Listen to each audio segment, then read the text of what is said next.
Jadi mau dipakai kerja bisa, edit video lancar-lancar aja, dan mau jadiin ini sebagai PC utama juga bisa. Halo teman-teman, jumpa lagi bersama Master Fakri di channel YouTube Kotak Game. Ini adalah konsol handheld paling hype yang digadang-gadang sebagai Steam Deck killer. Bedanya, ini udah pakai OS Windows 11 out of the box. Jadi secara teknis, bisa beralih fungsi jadi PC gaming karena punya jeroan yang kencang.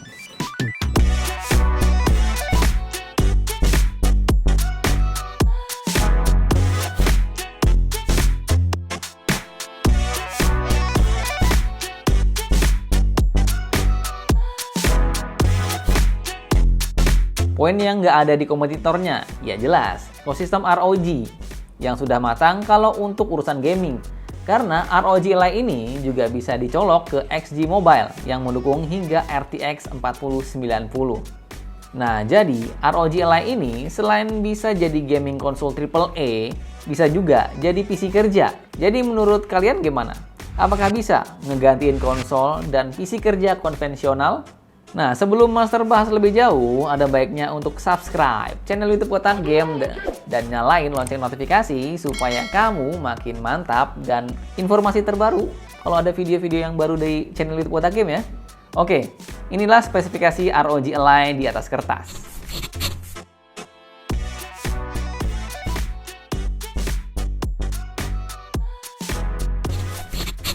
Desainnya tetap ya, bahasa desain ROG kental banget di konsol handheld ini. Dengan warna putih yang cakep dengan sentuhan ring RGB di joystick ini yang akan nambahin FPS ketika gaming. Nah, di belakangnya ada lubang-lubang intake udara yang dibentuk menjadi logo ROG. Untuk exhaust ada atas yang memang posisinya pas karena nggak kena tangan. Oh iya, konsol ini juga termasuk ringan, beratnya cuma 608 gram. Jadi bisa dipakai lama-lama dan tetap nyaman, nggak bikin cepat pegel. Feel menggangnya juga sudah terasa solid akibat desain slip resistant. Di hand gripnya ditambah ROG triangle texture agar tangan tidak mudah tergelincir. Berbeda dari Steam Deck yang dilengkapi touchpad, ROG Ally ini pakai layar sentuh untuk navigasi di layar. Kemudian untuk port I/O-nya hanya tersedia port interface XG Mobile, Type-C, dan audio jack 3,5 mm yang semuanya ada di bagian atas ini. Untuk bagian depan, layout yang digunakan mirip dengan controller Xbox. Di sisi kiri ada joystick, di bagian atas ada D-pad, di bagian bawah, sedangkan pada sisi kanan kebalikannya, yaitu ada tombol ABXY di bagian atas dan joystick di bawahnya. ROG Ally dilengkapi dengan 4 tombol di bagian tengah, yaitu tombol View dan Command Center button di sisi kiri layar. Sedangkan di sisi kanan layar terdapat tombol menu dan tombol Armoury Crate. Tombol-tombol ini terasa praktis digunakan sebagai shortcut karena memang OS Windows didesain untuk navigasi keyboard dan mouse yang terasa kurang praktis digunakan menggunakan controller. Jadi user experience-nya tetap terasa seamless. Sedangkan pada bagian atas ada 4 tombol L dan R. Untuk tombol bagian bawahnya disebut half effect analog trigger yang memiliki sensasi aktuasi yang satisfying ketika digunakan. Ada juga grip button di bagian belakang yang berfungsi sebagai tombol makro yang bisa disetting sebagai shortcut untuk mengakses berbagai fitur yang diinginkan sesuai kebutuhan gamer. Nah, banyak yang mengkritik feel button ABXY di ROG Ally yang katanya terasa murah di internet. Namun, Master sih fine-fine aja ya ketika gaming dengan konsol ini. Sedikit informasi, haptic feedback yang dipakai di ROG Ally ini juga terasa oke ya feel-nya. Mirip dengan yang ada di smartphone flagship. Kalau kompetitornya masih pada belum Full HD, ROG Ally udah dong. Lengkap dengan refresh rate 120 Hz dan respon time 7 ms, serta AMD FreeSync. Memang bukan ROG rasanya kalau speak-nya nggak gaming. Panel yang digunakan berjenis IPS dengan akurasi 100% sRGB dengan kecerahan di 500 nits. Jadi berada di bawah sinar matahari sekalipun, visibilitasnya masih cukup oke. Kelihatan banget. Oh iya, layarnya juga sudah dilaminasi oleh Corning Gorilla Glass DXS dengan beberapa manfaat seperti mengurangi pantulan permukaan, lebih tahan terhadap goresan, dan menambah visibilitas yang lebih baik di lingkungan yang terang atau di luar ruangan. Jadi sejalan dengan tingkat kecerahannya tadi. Seperti device gaming Asus lainnya, ROG Ally juga dibekali dengan software serba bisa dari Asus, yaitu Armoury Crate. Tapi di sini ada tambahan SE pada namanya. Fungsinya mirip dengan Armoury Crate yang biasa hadir di laptop-laptop Asus. Bedanya, ini didesain lebih untuk mengakomodir kebutuhan handheld. Banyak yang bisa dilakukan di sini seperti mengkonfigurasi device, pengaturan performa, real-time monitoring, hingga pengaturan nyala RGB. Oh iya, Armoury Crate SE ini punya dedicated button untuk mempermudah akses langsung menuju aplikasi ini, seperti yang tadi sudah Mas sebutkan ya, di sebelah sini nih. Karena memang penggunaan Windows 11 di handheld berlayar sekecil ini kurang praktis jika harus bergantung pada layar sentuh maupun kursor. Jadi hadirnya dedicated button tentu bikin pengalaman navigasinya jadi makin sat-set gitu. Waduh. Audio di ROG Ally ini bagus banget, pakai banget ya. Memang ROG sudah hatam banget soal gimana caranya bikin speaker yang ciamik. Dengan stereo speaker yang sudah front facing, jadi bikin serasa ditabok audionya langsung. Imersif, dengan catatan, suaranya akan terdengar maksimal untuk orang yang menggunakan ROG Ally ini ya. Jadi namanya juga front facing, jadi ke depan gitu. Nah, untuk spesifikasi jeroannya, ROG Ally kali ini adalah varian paling kencangnya yang menggunakan prosesor AMD Ryzen Z1 Extreme dengan 8 core dan 16 thread dengan TDP dinamis di 9 hingga 30 watt. Ya, ini CPU level laptop yang kenceng banget karena sudah dibangun di atas arsitektur Zen 4, alias sudah paling update nih. Ada satu varian lagi yang menggunakan Ryzen Z1 reguler yang speknya dipangkas. Tapi biar nggak kepanjangan, nggak akan Master bahas pada video kali ini ya. Nah, CPU tersebut memiliki pengolah grafis onboard RDNA 3 dengan 12 compute unit.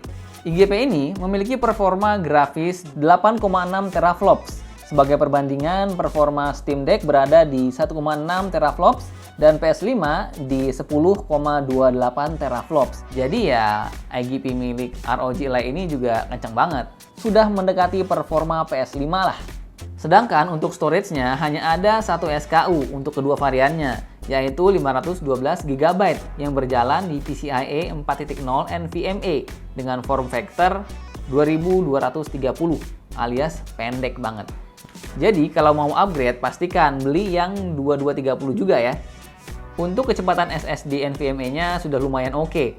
Untuk read 4,2 GB per second dan write di 1,5 GB per second.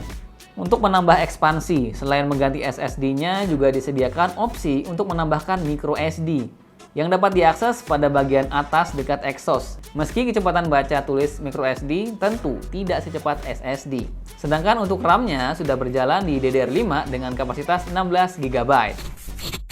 Lanjut ke sesi benchmark. Karena konsol ini berjalan di sistem operasi Windows, tentu mudah mengukur kemampuan komputasinya melalui berbagai software benchmark seperti Cinebench R23, 3D Mark, TimeSpy, dan juga Firestrike. Ini dia hasilnya. Kelihatan ya, kalau CPU yang dipakai ini kencang banget, terutama pada skenario turbo mode dalam keadaan tercolok daya, yaitu 30 watt. Karena ini CPU berbasis Zen 4 dengan 8 core dan 16 thread, kita coba bandingkan dengan CPU laptop dengan spesifikasi yang mirip, yaitu Ryzen 7 7745HX. Bedanya tentu di TDP, karena memang laptop ini pasti punya daya yang lebih besar. Nah, jadi udah kebayang betapa kencangnya CPU di ROG Ally ini. Performanya bisa dibilang udah mendekati CPU laptop di generasi yang sama. Meski TDP-nya jauh lebih rendah. Gokil kan potensinya? Nah, untuk benchmark game, kita tes game-game yang berjalan native di Windows dulu. Tentu angkanya jomplang ya antara silent mode yang berjalan di 10 watt dibanding turbo mode dalam keadaan tercolok charger di 30 watt. Karena memang silent mode memiliki tujuan untuk mempertahankan daya tahan baterai seirit mungkin. Namun potensi sebenarnya berada di turbo mode yang average FPS-nya beneran tinggi banget. Mengingat device ini tuh kecil ya, sama GPU desktop juga masih lebih gede GPU. Karena ini basisnya Windows, tentu mudah untuk menjalankan emulator dan tentu game-game emulasi berjalan lancar di ROG Ally. Buat mainin Zelda Tears of the Kingdom mah udah sabi banget lah. Kita juga ada cobain ngedit video dengan konsol ini. Pengalaman ngeditnya terasa cukup snappy, meski untuk preview kadang terasa ada processing delay-nya. Tapi kalau ditanya bisa dipakai ngedit atau enggak, ya jawabannya bisa-bisa aja. Meski bukan yang terbaik pastinya. Sedangkan untuk pantauan suhunya bisa dilihat berikut ini. Peak suhu di turbo mode mencapai 95 derajat Celcius. Memang bukan angka yang adem ya, namun mengingat memang ruang bernafasnya yang minim karena ukurannya. Meski ROG Ally ini sudah pakai 2 fan. Bisa dibilang kita sih kaget ya, performa yang dibawa juga nggak main-main soalnya. Mungkin poin lebihnya kipasnya ini, nggak berisik. Ini adalah bagian paling krusial kalau kita ngomongin konsol handheld. Bisa jadi deal breaker buat sebagian orang karena memang tujuan utama produk-produk seperti ini adalah portabilitas. Kalau daya tahan baterainya rendah, tentu bisa mengurangi user experience-nya. Baterai 40 Wh di ROG Ally ini, dalam mode turbo portable hanya dapat bertahan sekitar 1 jam 15 menitan. Sedangkan kalau dalam mode hemat daya atau silent mode, bisa nambahin waktunya hingga lebih kurang 2 jam sesi gaming.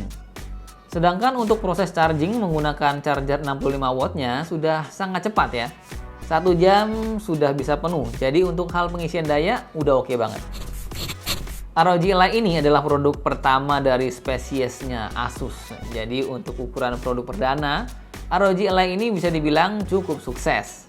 Mulai dari keberhasilannya dalam membuat konsol handheld yang punya performa ganas, tapi tetap datang dengan ukuran yang nyaman di genggaman. Game AAA dapat dijalankan dengan mudah oleh konsol ini, dengan FPS yang playable dan pengalaman bermain yang lebih fleksibel, yang tidak kita dapatkan di laptop maupun desktop. Konsol ini juga versatile untuk pemakaian non-gamingnya, karena memang sejatinya ini adalah sebuah PC berukuran mini yang bisa dipakai untuk menjalankan apapun yang bisa PC konvensional jalankan. Jadi mau dipakai kerja bisa, edit video lancar-lancar aja, dan mau jadiin ini sebagai PC utama juga bisa. Cukup colok ke docking dan tambahin monitor, keyboard, mouse. Jadi nggak perlu punya PC banyak-banyak, cukup ROG Ally aja. Hal yang bikin ROG Ally ini spesial dibanding kompetitornya ya ekosistem yang ROG sudah bangun dari dulu-dulu. Seperti XG Mobile, yang sudah ada lebih dulu dari ROG Ally ini.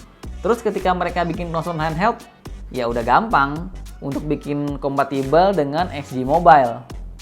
Jadi terasa yang paling siap untuk bertarung di fitur ini.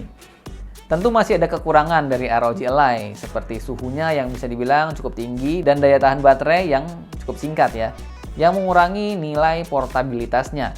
Jadi bawa-bawa konsol ini untuk jalan-jalan bakal ketergantungan sama charger atau power bank. Namun sekali lagi, ini adalah produk pertama dari Asus untuk konsol handheld ini.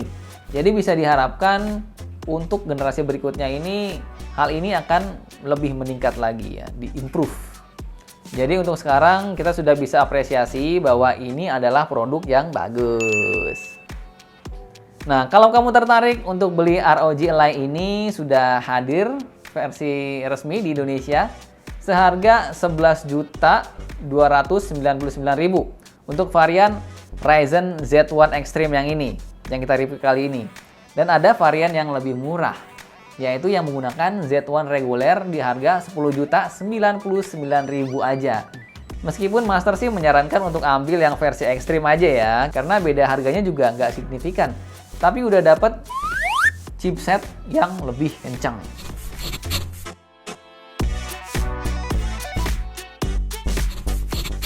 Oke, itulah review ROG Ally dari Kotak Game. Like video ini kalau kamu suka. Kalau ada pertanyaan bisa tulis di kolom komentar di bawah ini.